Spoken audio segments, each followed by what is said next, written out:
So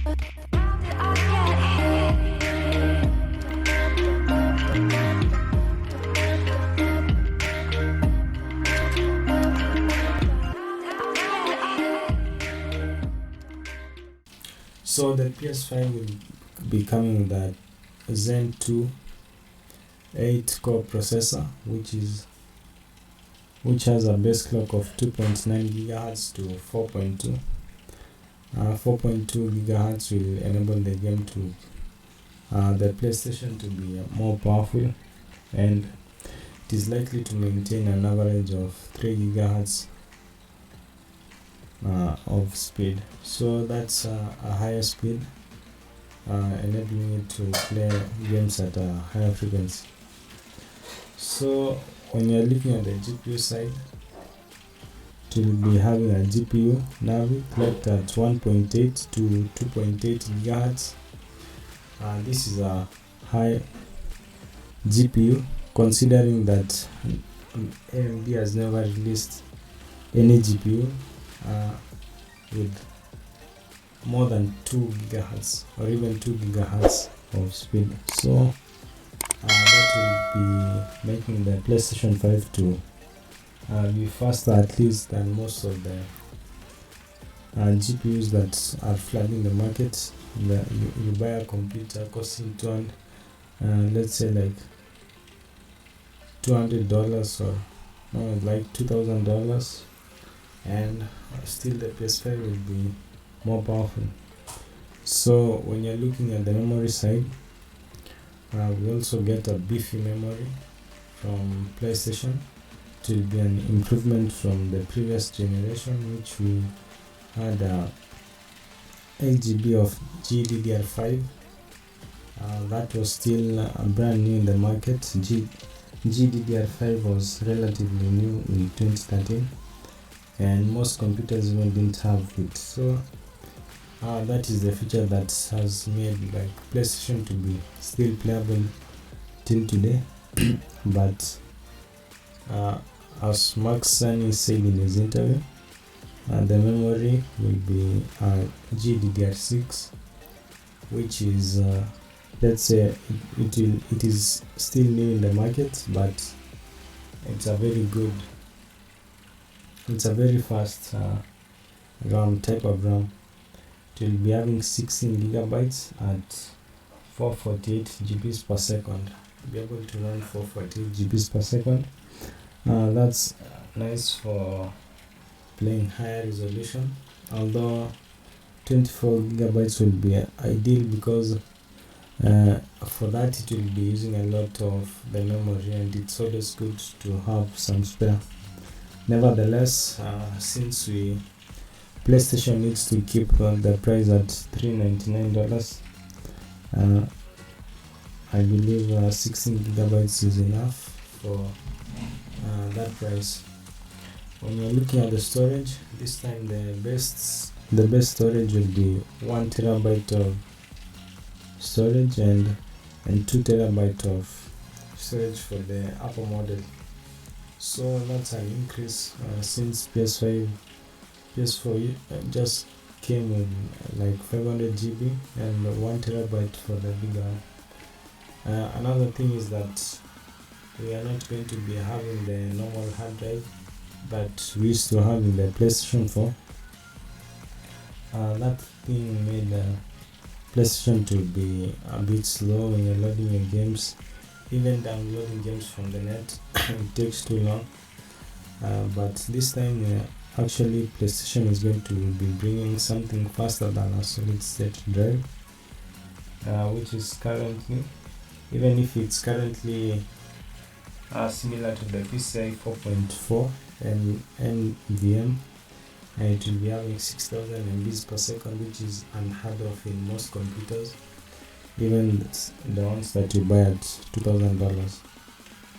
So that's a very fast storage option, which you'll be getting at $399, relatively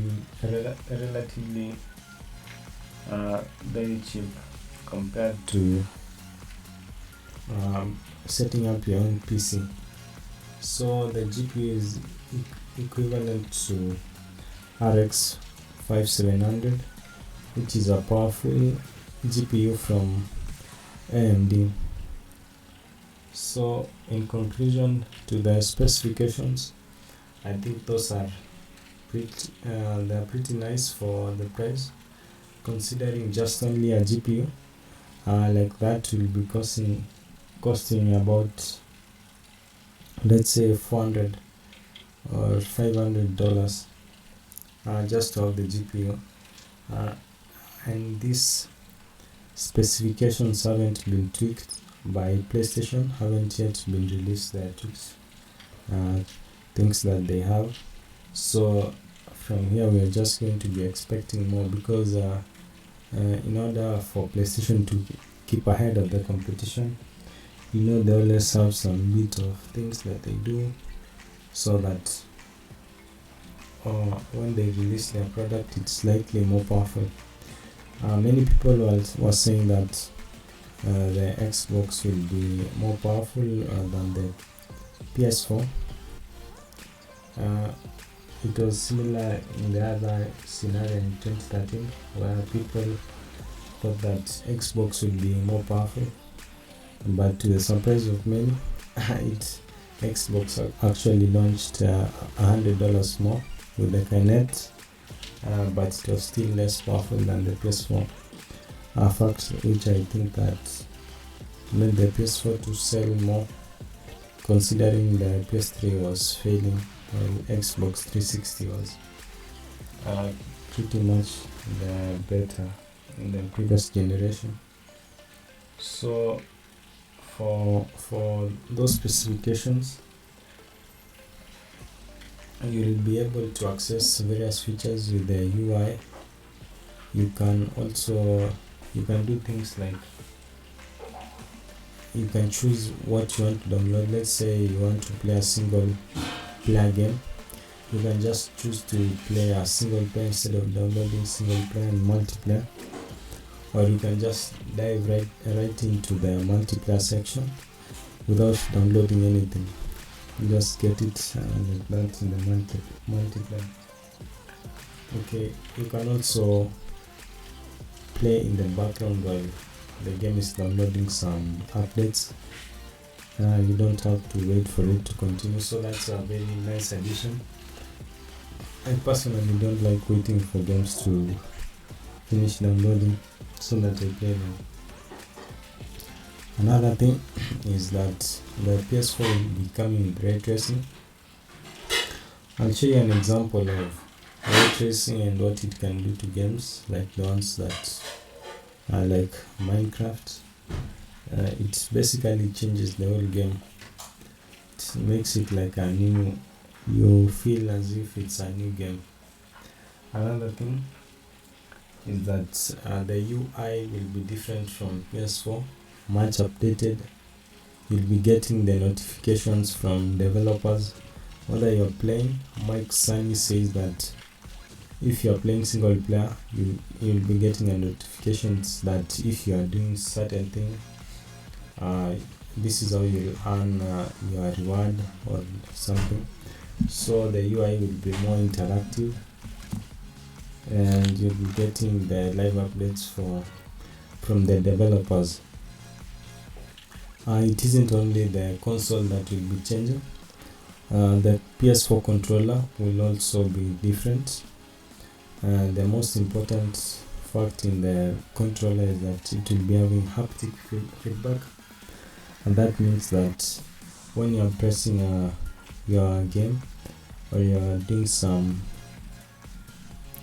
whether you're in God of War and you're trying to do some arm wrestling with a monster, or doing some lifting, the analog the pad vibrates basing on the touch, and also some features like your analog. It can become hard when you're pushing something or when you're turning a corner, just making the game to be more interactive. Another thing is that it is confirmed it will be having a better battery life, which is a very bad for As gamers, you just play the PS4, charge it, and you have to move closer to the screen to access the cable, but it really doesn't last for a long time. So it is confirmed it will be having a better battery life, and also type C charging. I believe it will be faster. It will be having an additional speaker.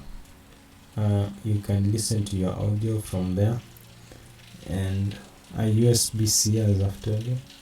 It will be slightly heavier than the PS4, but lighter than the Xbox One S controller. Another thing is that as I've seen from the patents, the screen is slightly larger, meaning that you can be using that screen as no longer a touchpad only, but a visual in the touchpad. Basically a small, you can see a small smartphone on your controller, or a small touch area. You can do some other stuff. I'm curious to see if you can see some part of the game maybe, or use it as extra buttons. It can be useful in that scenario, but with me, I think the PS5 will be awesome. There is really no way they can let it can be a worse. I believe it will be a better launch than the PS4, because really there's a lot of change coming to the PS4 as compared to PS3 to PS4, and I can't wait. So if you have seen until this point, thank you for the subscribers. We recently passed the 100 subscriber mark. I'm really thankful to all those people who subscribe. Yeah, if you like this video, you can like. I'll see you on another one.